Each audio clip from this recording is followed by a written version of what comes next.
Hi ಎಲ್ಲೋ ವಿದ್ಯಾರ್ಥಿಗಳೇ. So ಈ video ಬಂದುಬಿಟ್ಟು ಪ್ಯೂರ್ ಆಗಿ ಬಿ ಎಸ್ ನರ್ಸಿಂಗ್ ಸ್ಟೂಡೆಂಟ್ಗೋಸ್ಕರ ಮಾಡ್ತಿದ್ದೀನಿ. ಸೊ ಬೇರೆ ಯಾರಾದರೂ ಕೋರ್ಸ್ ನೋಡ್ತಿತ್ತಂದ್ರೆ ಸ್ಕಿಪ್ ಮಾಡ್ಕೊಂಬಿಡಿ, ಯಾಕಂದರೆ ಈ ಒಂದು ಪ್ಯೂರ್ ಆಗಿ ಬಿ ಎಸ್ ನರ್ಸಿಂಗ್ ಸ್ಟೂಡೆಂಟ್ಗೆ ಅಂತಲೇ ಮಾಡ್ತಿದ್ದೀನಿ. ಸೊ ರ್ಯಾಂಡಮ್ ಆಗಿ ನಾನು ಡಿ ಎಮ್ಸ್ಗಳನ್ನ ನೋಡ್ತಾ ಇದ್ದೀನಿ.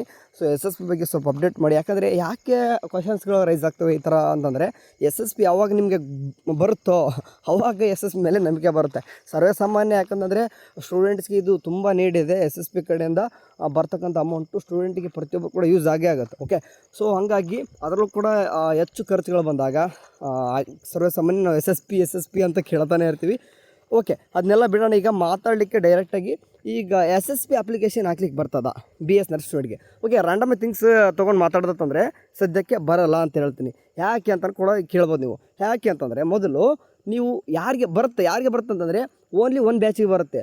ಅದು ಯಾರಿಗಪ್ಪ ಅಂತಂದರೆ, ಇವಾಗ ಯಾರು ಫಸ್ಟ್ ಸೆಮ್ ಇದ್ದಾರೋ, ಯಾರು ಫಸ್ಟ್ ಸೆಮ್ ಸ್ಟೂಡೆಂಟ್ ಇವಾಗ ಬಿ ಎಸ್ ನರ್ಸಿಂಗ್ ಕಲಿತಾ ಇದ್ದಾರೋ ಅವರಿಗೆ ಮಾತ್ರ ಸದ್ಯಕ್ಕೆ ಎಸ್ ಎಸ್ ಪಿ ಅಪ್ಲಿಕೇಶನ್ ಹಾಕ್ಲಿಕ್ಕೆ ಬರ್ತದೆ. ರಿಮೈನಿಂಗ್ ಸ್ಟೂಡೆಂಟ್ ಬರಲ್ವಾ? ಇವಾಗ ಬರಲ್ಲ. ಮತ್ತು ಯಾವಾಗ ಬರ್ತದೆ ಅಪ್ಲಿಕೇಶನ್ ಹಾಕಲಿಕ್ಕೆ?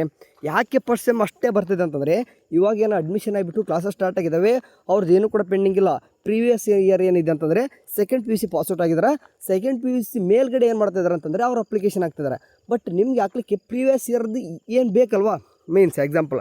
ಅದೇ ರೀತಿಯಾಗಿ ಆ್ಯನ್ಯುವಲ್ ಸ್ಟೂಡೆಂಟು ಬಿ ಎಸ್ ನರ್ಸಿಂಗಲ್ಲಿ ಆ್ಯನ್ಯುವಲ್ ಸ್ಟೂಡೆಂಟ್ ಯಾರು ಬಿ ಎಸ್ ನರ್ಸಿಂಗ್ ಈಗ ಸದ್ಯಕ್ಕೆ ರಿಸಲ್ಟ್ ಕೂಡ ಬಂದಿದೆ.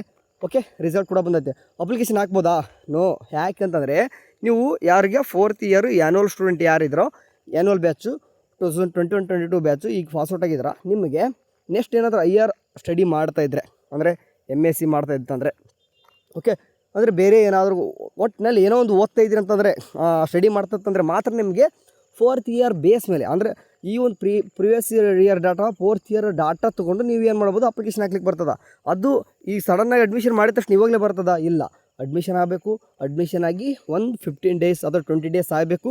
ಅವಾಗ ಡಾಟಾ ಎಲ್ಲನೂ ಕೂಡ ಏನಾಗಿರ್ತದೆ, ನಮ್ಮ ಯೂನಿವರ್ಸಿಟಿ ಅವ್ರು ಏನು ಮಾಡ್ತಾರೆ ಅಂತಂದರೆ ಎಸ್ ಎಸ್ ಪಿಗೆ ಕೊಟ್ಟಾಗ ಅವಾಗ ಅಪ್ಲಿಕೇಶನ್ ಹಾಕ್ಲಿಕ್ಕೆ ಬರ್ತದೆ.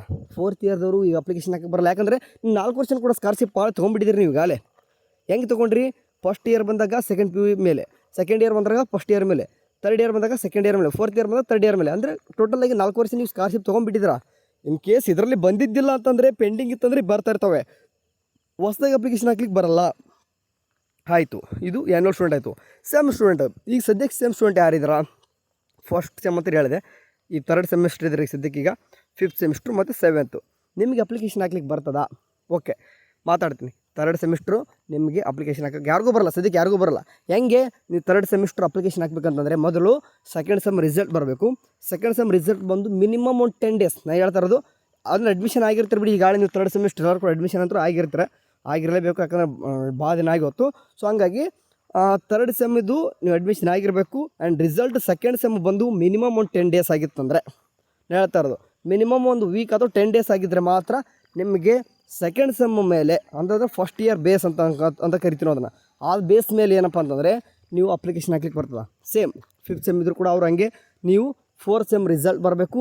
4th ಸೆಮ್ ರಿಸಲ್ಟ್ ಅಂತಂದರೆ ಆ ಒಂದು ಬೇಸ್ ಮೇಲೆ ಇಟ್ಕೊಂಡು ನೀವು 5th ಸೆಮ್ದು ಏನು ಮಾಡ್ಬೋದು ಅಂತಂದರೆ ಸ್ಕಾಲರ್ಶಿಪ್ ಅಪ್ಲಿಕೇಶನ್ ಹಾಕ್ಲಿಕ್ಕೆ ಬರ್ತದೆ. ಸೇಮ್ 7th ಸೆಮ್ ಅಂತಂದರೆ ನಿಮ್ಗೆ ಕೂಡ 6th ಸೆಮ್ ರಿಸಲ್ಟ್ ಬಂದು ಅಡ್ಮಿಷನ್ ಆಗಿ 7th ಸೆಮ್ಗೆ ಅಡ್ಮಿಷನ್ ಆಗಿ ಮಿನಿಮಮ್ ಒಂದು 10 ಡೇಸ್ ಆದರೂ ಆಗಿರಬೇಕು. ಓಕೆ, ಕೆಲವೊಂದು ಸ್ಟೂಡೆಂಟ್ ಇರ್ತಾರೆ, ನಾನು ಈ 7th ಸೆಮ್ ಇರ್ಬೋದು, ಬಟ್ ಈ ಕೆಲವೊಂದು ಸ್ಟೂಡೆಂಟ್ 5th ಸೆಮ್ ಬರ್ತಿದ್ದಾರೆ. ಲೈಕ್ ಎಕ್ಸಾಂಪಲು 5th ಸೆಮ್ ಬರ್ತಿದ್ದಾರೆ, 6th ಸೆಮ್ ಅವ್ರು ಏನಾಗಿದೆ ಅಂತಂದ್ರೆ ಆಗಿದ್ದಿಲ್ಲ. ಓಕೆ, ನಿಮ್ಗೆ ಗೊತ್ತಿದೆ 6th ಸೆಮ್ ಬರ್ತಿದೆ, ನಿಮ್ಮ 5th ಸೆಮ್ ಬರಲಿ. 5th ಸೆಮ್ ಅಂತ ಅದ್ರ ಮೇಲೇ ತೊಗೊಂಡು ಅಪ್ಲಿಕೇಶನ್ ಹಾಕಿರಿ. ನೀವು 7th ಸೆಮ್ ಇರ್ಬೋದು, ಬಟ್ ಪ್ರಿವಿಯಸ್ ಡಾಟಾ ಬೇಕಲ್ವಾ. ಅಂದರೆ 1 ಇಯರ್ಗೆ ಒಂದೇ ಸೆಮಿಸ್ಟ್ರ್ ಅಂತ ಬಂದಾಗ ನಿಮಗೇನು ಪ್ರತಿ ಸೆಮ್ಗೆ ಅಪ್ಲಿಕೇಶನ್ ಹಾಕಲಿಕ್ಕೆ ಕೊಡಲ್ಲ. ಫಸ್ಟ್ ಆ್ಯಂಡ್ ಸೆಕೆಂಡ್ ಎರಡೂ ಸೇರಿಬಿಟ್ಟು ಒಂದು application. Okay, 3rd and 4th ಸೇರಿಬಿಟ್ಟು ಒಂದು ಅಪ್ಲಿಕೇಶನ್ ಪ್ರತಿ ಸೆಮ್ಗೆ ಆಗ್ತಾ ಹೋಗ್ತಂತಂದ್ರೆ ನಮ್ಮ ಗೌರ್ಮೆಂಟ್ ಇವಾಗಲೇ ನಿನ್ನೆ ಬಜೆಟ್ ಮಂಡನೆಯಾಗ ಎಷ್ಟಂತ ಗೊತ್ತು, 8 ಲಕ್ಷ ಪ್ಲಸ್, ಓಕೆ 8 ಲಕ್ಷ ಕೋಟಿ ಸಾಲ ಮಾಡ್ಕೊಂಡಿದೆ. ಆದರೆ ಬಟ್ ಸ್ಟೂಡೆಂಟ್ ಪರವಾಗಿ ಸ್ವಲ್ಪನಾದರೂ ಕೊಡ್ತಾ ಇದ್ದಿಲ್ಲ ಅಂತಲ್ಲ, ಖುಷಿ ವಿಚಾರ. ಎಷ್ಟಾದರೂ ಕೊಡ್ತಾ ಇದೆ, ಅದಾದರೂ ತೊಗೋರಿ. ಬಟ್ ಅದೇ ರೀತಿಯಾಗಿ ಸ್ಟೂಡೆಂಟ್ ಇನ್ನೂ ಬರೋದು ಜಾಸ್ತಿನೇ ಇದ್ದಾವೆ, ಸುಮಾರು ಹೇಳ್ಬೇಕಂತ ಸಾಕಷ್ಟು ಇದ್ದಾವೆ. ಬಟ್ ಈ ಎಲ್ಲ ಗ್ಯಾರಂಟಿಯಿಂದ ಸ್ಟೂಡೆಂಟ್ಗೆ ಇನ್ನೂ ಕೂಡ ಕೊಡ್ಲಿಕ್ಕೆ ಆಗ್ತಾಯಿಲ್ಲ. ಸೊ ಬಟ್ ಬರೋದಂತೂ ಯಾರು ಕೂಡ ಮಿಸ್ ಮಾಡ್ಕೊಳ್ಬಿಡ್ರಿ. ಪಿ ಕನ್ಸೆಷನ್ ಬಂದೇ ಬರ್ತದಾ, ವಿದ್ಯಾಸಿರಿ ಎಲಿಜಿಬಿಲಿಟಿ ಇರ್ತದೆ, ವಿದ್ಯಾಸಿರಿ ಬಂದೇ ಬರ್ತದಾ. ಓಕೆ, ಈಗ ರೀಸೆಂಟಾಗಿ ನಾನು ನೋಡ್ತಾ ಇದ್ದೀವಿ, ಲೇಬರ್ ಕಾರ್ಡ್ದು ಕೂಡ ಬರ್ತಾಯಿದೆ. ಓಕೆ, ಈಗ ಎಸ್ ಸ್ಟೂಡೆಂಟ್ ಅಂತ ಬಂತಂದರೆ ಪ್ರೈಸ್ ಮನಿ ಬರ್ತಾಯಿದೆ. ಆ್ಯಂಡ್ ಲೇಬರ್ ಕನ್ಸ್ಟ್ರಕ್ಷನ್ ಅದು ಕೂಡ ಬರ್ತಾಯಿದೆ. ಆ್ಯಂಡ್ ಮೈನಾರಿಟಿ ಸ್ಟೂಡೆಂಟ್ ಕೂಡ ನಿಮಗೋಸ್ಕರ ಸಪ್ರೇಟಾಗಿ ಸ್ಕಾಲರ್ಶಿಪ್ ಕೊಡ್ತಾ ಇದ್ದಾರೆ. ಸೊ ಮಿಸ್ ಮಾಡ್ಕೊಳಕ್ಕೆ ಹೋಗ್ಬೇಡ್ರಿ. ಪ್ರತಿಯೊಂದು ಸ್ಕಾಲರ್ಶಿಪ್ ಇಂಪಾರ್ಟೆಂಟ್. ನಾನು ಹೇಳ್ತದ್ದು SSP ಮಾತ್ರ ಅಪ್ಲಿಕೇಶನ್ ಹಾಕ್ಬೇಕಂದ್ರೆ 1 ಇಯರ್ ಕಂಪ್ಲೀಟ್ ಅಂದರೆ first and second sem complete ಆಗಿತ್ತು, ರಿಸಲ್ಟ್ ಬಂತು, ಅದ್ರದ್ದು ಡಾಟಾ ಇತ್ತಂದರೆ ಮಾತ್ರ ಥರ್ಡ್ ಸೆಮಿಸ್ಟರ್ ಅಡ್ಮಿಷನ್ ಆಗಿ ಒಂದು 10 days ಆಗಿ ನಿಮ್ಮ ಡಾಟಾ ಏನಾಗ್ತದೆ ಅದು ರಿಸಲ್ಟ್ ಬಂದ ತಕ್ಷಣ ಸಡನ್ನಾಗಿ ಆಗಲ್ಲ. ಕೆಲವೊಂದಿಷ್ಟು ಹುಡುಗರಿಗೆ ಕೇಳ್ತದೆ, ಏನಂತ ಕೇಳ್ತದೆ, UGC CET ಅಥವಾ ಬೋರ್ಡ್ ನಿಮ್ಮ ಕಡೆಯಿಂದ ಡಾಟಾ ಒದಗಿಸಿಲ್ಲ ಅಂತ ಬರ್ತೈತೆ ಒಂದು ದೊಡ್ಡದಾಗ ಒಂದು ಲೈನು. ಬರೋಕ್ಕೆ ರೀಸನ್ನೇ ಅದು, ನಿಮ್ಮದು ರಿಸಲ್ಟೇ ಬಂದಿಲ್ಲ, ನಿಮ್ಮ ಡಾಟಾನೇ ಇಲ್ಲ. SSP ಪತ್ರ ಹೆಂಗೆ ಬರಬೇಕು ಡಾಟಾ? ಯೂನಿವರ್ಸಿಟಿ ಅವರು SSP ಕೊಡಬೇಕು, ಹೌದಲ್ವಾ? ಈ ಪ್ರೊಸೆಸ್ ಮಾಡಬೇಕಂತಂದರೆ ಹೇಳ್ದಂಗೆ ರಿಸಲ್ಟ್ ಬಂದು ಒಂದು 10 days ಆಗಿ ಅಡ್ಮಿಷನ್ ಆಗಿ 10 days ಆಗಿರಬೇಕು. ಅಷ್ಟೊತ್ತಿಗೆ ಡಾಟಾ ಎಲ್ಲ ಕೂಡ ಹೋಗಿರುತ್ತೆ. ಸ್ಟೂಡೆಂಟ್ ಡಾಟಾ ಯಾರು ಎಲ್ಲರೂ ಕೂಡ SSP ಕೊಡ್ತಾರೆ. SSP ಕೊಡಲೇಬೇಕು, ಯಾಕಂದರೆ ಬಿಗ್ ಅಮೌಂಟ್ ಆಯಿತಾ. ನಿಮ್ಗೆ ಒಬ್ಬೊಬ್ಬರು ಎಷ್ಟು ಸ್ಟೂಡೆಂಟ್ ಇರ್ತದೆ, ನೀವು ಲಕ್ಷಾಂತರ ಸ್ಟೂಡೆಂಟ್ದು ಲೆಕ್ಕಾಚಾರ ಹಾಕೋರಿ, ಬಿಗ್ ಅಮೌಂಟ್ ಆಯಿತಾ. ಎಲ್ಲರೂ ಕೂಡ ಯೂನಿವರ್ಸಿಟಿಯಿಂದ SSP ಕೊಡ್ತಾರೆ. ಅಪ್ಲಿಕೇಶನ್ ನಿಮಗೆ ಡೇಟ್ ಸದ್ಯಕ್ಕೆ ಕ್ಲೋಸ್ ಅಂತ ಬರ್ಬೋದು ನಿಮಗೆ. ಓಕೆ, ಇಲ್ಲಿ ತೋರಿಸ್ತಾ ಇದ್ದೀನಿ, ಸದ್ಯಕ್ಕೆ ಡೇಟ್ ಈಸ್ ಓವರ್ ಅಂತ ಇರ್ತದೆ. ಓಕೆ ನೋಡಿ, ಈಗ BCWD ತೊಗೊಂಡ್ಬಿಟ್ರೆ ಹಿಂದುಳಿದ ಕಲ್ಯಾಣ ಇಲಾಖೆ ಏನೇ ಕಾಣಿಸ್ತಿದೆ 5 ಅಂತ ತೋರಿಸಿತ್ತು. ಸೊ ಹಾಗಾಗಿ ಸದ್ಯಕ್ಕೆ BCWD ಕ್ಲೋಸ್ ಅಂತ ತೋರಿಸ್ತದೆ, ಪರವಾಗಿಲ್ಲ. ಬಟ್ ಸಮಾಜ ಕಲ್ಯಾಣ ಇಲಾಖೆಯನ್ನು ಕೂಡ ಸದ್ಯಕ್ಕೆ ಅದನ್ನು ಕೂಡ ಕ್ಲೋಸ್ ಅಂತಲೇ ಕಾಣಿಸ್ತದೆ. ಬಟ್ ನಿಮ್ಗೆ ಯಾವಾಗಪ್ಪ ಅಂತಂದರೆ ಇನ್ನೂ ಒಂದು 15 ದಿನ ಆಗಲಿ ನಿಮಗೋಸ್ಕರ ಸಪ್ರೇಟಾಗಿ ಅಪ್ಲಿಕೇಶನ್ ಕರೀತಾರೆ. ಓಕೆ, ತಿಳಿಸ್ತೀನಿ. ಇಷ್ಟೊತ್ತು ಮಾತಾಡೋದು BS ನರ್ಸಿಂಗ್ ಮಾತ್ರ.